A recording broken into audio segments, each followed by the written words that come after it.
just to kind of be like more, I don't know, like on your guys' level. So think about this. If I had two wolves and I was to set these two wolves up to fight each other, and one of the wolves, I fed him, I took care of him, and I was, making sure he was fully fed and trained. And then I took another wolf. They're both the same ability, but I took another wolf and I didn't feed him.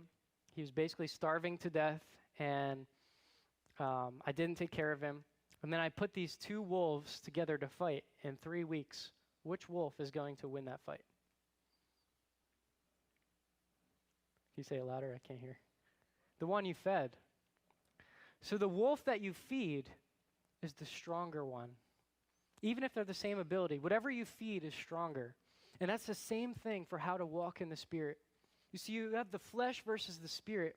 But if you feed the Spirit, if you set your mind on things above, if you have a heart of worship, if you are surrendered, if you are in prayer, and if you are fighting your sin, you're feeding your spirit. And the Spirit in you is going to become stronger than the flesh in you.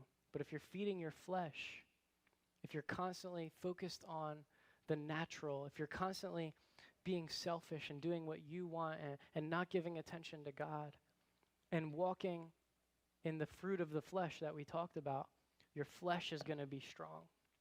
And your flesh is going to make it hard to read your Bible and hard to do these things because you're feeding your flesh.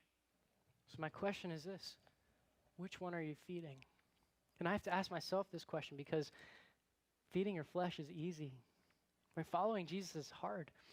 But we have to feed that Spirit. And the greater we feed the Spirit, the more we can walk in the Spirit.